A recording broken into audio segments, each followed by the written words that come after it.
الشيطان الرجيم بسم الله الرحمن الرحيم الحمد لله الذي جعل كمال دينه وتمام نعمته بولاية علي بن أبي طالب عليه السلام والصلاة والسلام على سيد الأنبياء والمرسلين سيدنا ونبينا وشفيع ذنوبنا وطبيب قلوبنا بالقاسم محمد اللهم صل على محمد وعلى الطيبين الطاهرين المعصومين ولعنة الله على أعدائهم أجمعين أما بعد وقد قال الله تبارك وتعالى في محكم القرآن المجيد والفرقان الحميد وقالوا الحق وهو أصدق الصادقين بسم الله الرحمن الرحيم ويقول الذين كفروا لست مرسلا قل كفى بالله شهيدا بيني وبينكم ومن عنده علم الكتاب صلى الله عليه محمد وعلى محمد اللهم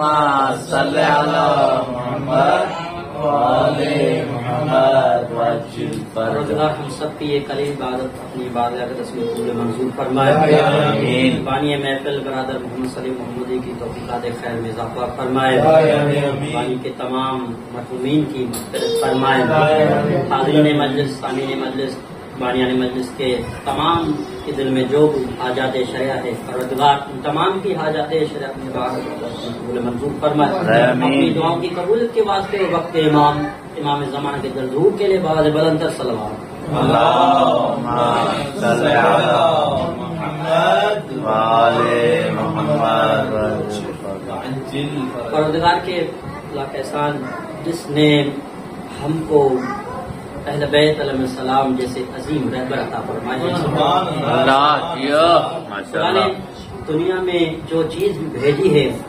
وہ تمام اشیاء آپس میں برابر نہیں ہے سبحان اللہ یعنی بعض چیزیں بعض میں سے امتیاز رکھتی ہیں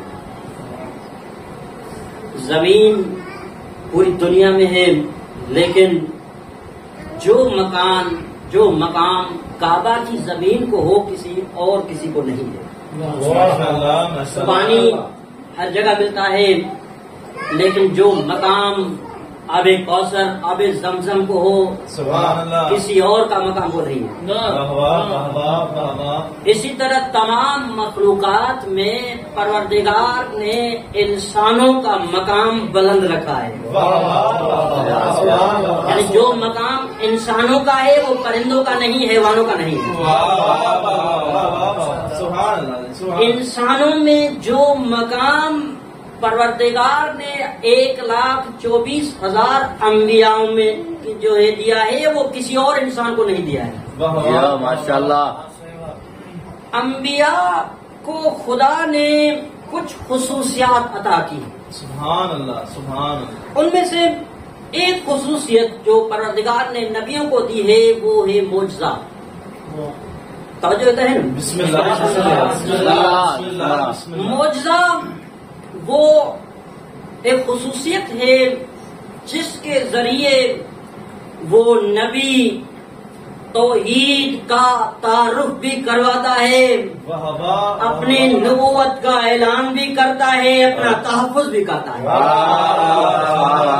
یعنی خدا نے جن تمام انبیاء کو جو معجزہ عطا کیا ہے ان معجزے کے ذریعے توحید کا تعارف ہوتا ہے سبحان اللہ نبوت کا اعلان ہوتا ہے کیونکہ یہ معجزہ باقی تمام انسانوں میں نہیں ہے یہ ان انبیاء میں معجزہ ہے معجزہ باقی انسانوں میں نہیں ہے معجزہ کرنا نبیوں کا اور اماموں کا کام ہے کسی اور کا کام نہیں ہے تو اسی معجزے کے ذریعے وہ نبی توحید کا بھی تعارف کرواتے ہیں اپنی نبوت کا بھی اعلان کرتے ہیں اپنا تحفظ بھی اسی معجزے کے ذریعے کرتے ہیں جناب صالح نبی کو خدا نے ایک معجزہ عطا کیا کون سا کہ اس کو ایک اونٹنی عطا کی ناقہ عطا کی جس کے ذریعے تمام مخلوقات جو سیراب ہو رہی تھی جناب ابراہیم کو معجزہ دیا کون سا معجزہ کہ جب اسے آگ میں ڈالا گیا تو آگ کا کام ہے آگ کی فطرت ہے جلانا لیکن معجزہ یہ تھا کہ آگ ابراہیم کو جلاتی نہیں ہے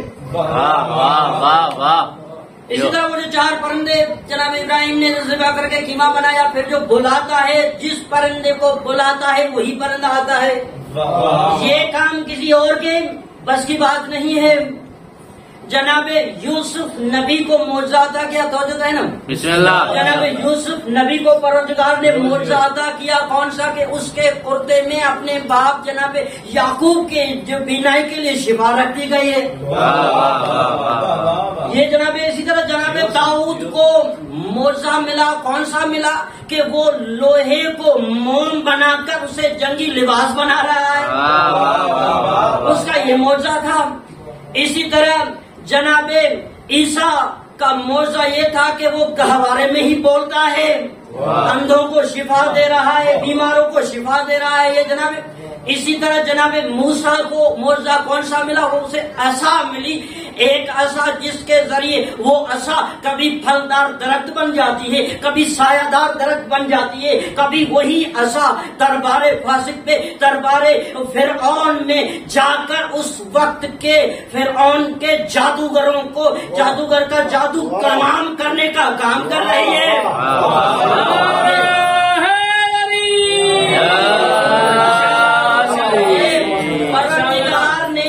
سلیمان نبی کو بھی معجزہ عطا کیا تھا. اس معجزے کے ذریعے سے کبھی وہ پرندوں پر حکومت کرتا تھا، وہ تمام ہوا پر مسلط، تمام جنات و شیاطین اس کے قبضے میں ہوتی تھے. اب سوال یہ ہوتا ہے کہ آیا یہ ماں سوا پیغمبر اسلام محمد مصطفیٰ احمد مجتبی رحمت للعالمین خاتم الانبیاء کے سوا 1,23,999 نبیوں کو معجزہ عطا کیا گیا؟ آیا یہی معجزہ خدا نے اپنے حبیب محمد مصطفیٰ کو بھی دیا تھا یا نہیں دیا تھا؟ ارے جب تمام انبیاء کو معجزہ ملا تھا تو یہی معجزہ پیغمبر کو بھی ملا تھا. تو یہی پیغمبر اپنا معجزہ کبھی اپنے معجزے کا اعلان کرتے ہیں، کبھی لوگوں کو بلا کر، کبھی دکھا کر، کبھی سلا کر معجزہ بیان کرتے ہیں.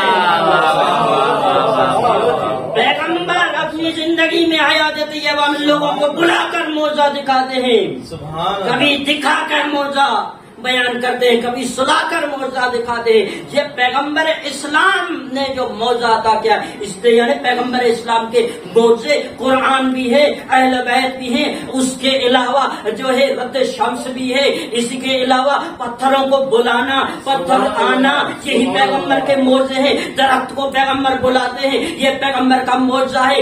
اسی طرح پیغمبر اسلام کے ہاتھوں پر کنکریاں کلمہ پڑھ رہی ہیں، یہ بھی معجزہ ہے. یہ پیغمبر کی ذات کے ساتھ منسوب ہے کہ معجزہ اس کے نبی کے سوا اور کوئی کر ہی نہیں سکتا. مصطفیٰ بلند تر صلوات. اور یہ نبی کو معجزہ ملا. نبی کو معجزے جو قرآن اور اہل بیت ایسے معجزے ملے ہیں جو ایک دوسرے کا تعارف کرواتے ہیں. کبھی کبھار ہمارے یہاں ایسا ہوتا ہے کہ 2 دوست ایسے ہوتے ہیں جو ایک دوسرے کا تعارف کرواتے ہیں. میرا دوست فلاں جو ہے بہت اچھا ہے، وہ علم میں، سخاوت میں، شجاعت میں. اب وہ دوسرا دوست بھی اس کے بارے میں کہتا بھائی اس جیسا کوئی دوست ہے ہی نہیں. نبی کو قرآن اور اہل بیت ایسے معجزے ملے ہیں کہ کبھی قرآن اہل بیت کا تعارف کرواتا ہے، کبھی اہل بیت قرآن کا تعارف. کبھی دیکھو، کبھی یہ قرآن کہتا ہے کہ اہل بیت وہ ہیں جس سے ہر قسم کے رجس کو دور کیا گیا ہے. اہل قرآن کہتا ہے اہل بیت وہ ہیں جس کو جو تمام کتاب کا علم ملا ہے. کبھی یہ اہل قرآن کہتا ہے کہ اہل بیت وہ ہیں جن کے بارے میں کہا گیا ہے ومن حاجک فیہ من بعد ما جاءک من العلم فقل تعالوا ندعو ابناءنا وابناءکم ونساءنا نساءکم وانفسنا وانفسکم ثم نبتل فنجل لعنت اللہ علی الکاذبین. یہ قرآن کہتا ہے اب نساء العالمین سے مراد فاطمہ زہرا ہے، ابنا سے مراد حسنین ہے، نفس رسول سے مراد علی ہے. قرآن قرآن اہل بیت کا تعارف کرواتا ہے اور اسی طرح اہل بیت بھی قرآن کا تعارف کرواتے ہیں. ایسا نہیں ہے کہ فقط جو ہے قرآن ہی اہل بیت کا تعارف کرتا، نہیں، بلکہ اہل بیت بھی آپ صرف نہج البلاغہ میں ہی پڑھو. نہج البلاغہ میں ہی امیر کائنات امیر المومنین علی بن ابی طالب علیہ السلام قرآن کے متعلق تمام خطبات میں خطوط میں قرآن کی جو ہے معرفی ایسے کی ہے کہ گویا فرماتے ہیں یہ قرآن ایسا ہے کہ کبھی پڑھنے والا اسے تھکتا ہی نہیں. یہ قرآن رہبر ہے، یہ قرآن رہنما ہے، یہ قرآن سامت بھی ہے، ناطق بھی ہے. امیر المومنین نہج البلاغہ جا کر پڑھو کہ امیر المومنین نے قرآن کا ایسا تعارف کروایا ہے. اب اگر آپ کہتے ہو کہ علی اہل بیت کے سوا کسی اور سے قرآن کی حقیقت پوچھیں تو جاؤ، آپ کو بھی چیلنج ہے. یاد رکھنا قرآن ایک راز ہے اور راز کو وہی بیان کرے گا جو اس راز کو جانتا ہو. کیونکہ قرآن اگر ہوتی دنیا کی کتاب تو دنیا والوں سے پوچھ لیتے. مثلا ہمارے یہاں ایسا کہ مثلا بھائی انگلش کی گرامر تو میں انگلش کے ماہر سے رجوع کروں گا. میتھمیٹکس میں بھی میں کچھ A²+2AB- یہ کس چیز کا فارمولا ہے؟ H2O یہ کس چیز کا فارمولا ہے؟ بھائی یہ سڑک کے لیے کون سا قانون استعمال ہونا چاہیے؟ بھائی یہ اسی طرح کھانے پینے کی اشیاء کے لیے کون سے قانون ہے؟ کون سی چیز کس کے لیے ہے؟ ٹھنڈک کے لیے کیا کرنا چاہیے؟ فریج میں کون سا قانون ہے؟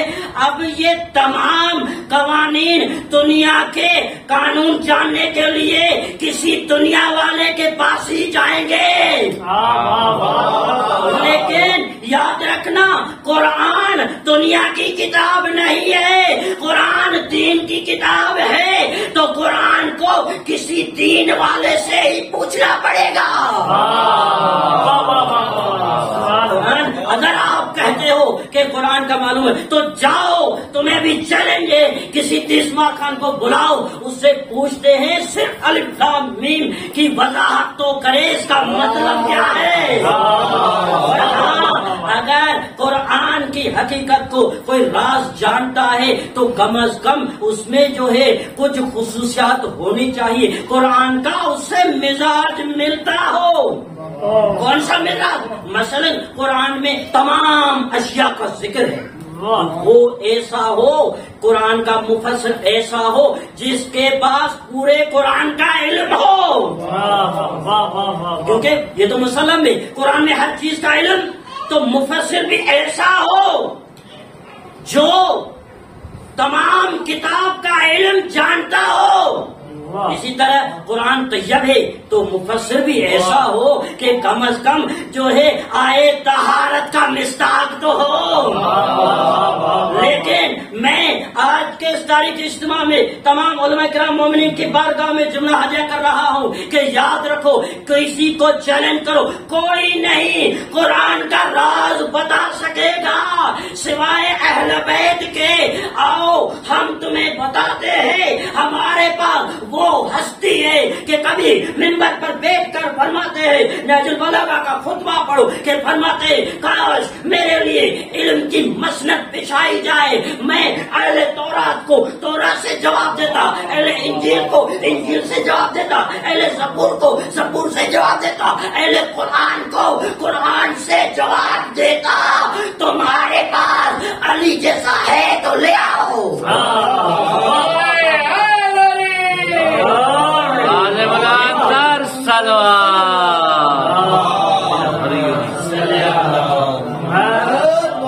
لیکن اگر نہ لے آ سکو تو یہ دین کی قیادت کا ڈھونگ رچانا چھوڑ دو. خود بھی بچو، اپنے لوگوں کو بھی بچاؤ اور اہل بیت کے دامن کو پکڑ کر اس دنیا میں بھی کامیابی حاصل کرو، آخرت میں بھی کامیابی حاصل کرو. یہ مزاج قرآن کا اہل بیت سے ملتا ہے، اہل بیت کا مزاج قرآن سے ملتا ہے. یہی تو سبب ہے. تو بس واضح ہو گیا کہ قرآن میں اگر پوری کائنات کا ذکر ہے تو علی کے پاس کائنات کا علم ہے. قرآن میں اگر زمین و آسمان کا ذکر ہے تو علی کے پاس زمین سے زیادہ آسمان کا علم کا راستوں کا علم ہے. قرآن اگر طیب ہے علی آئے تطہیر کا مصداق ہے. قرآن اگر میراث ہے تو علی وارث ہے.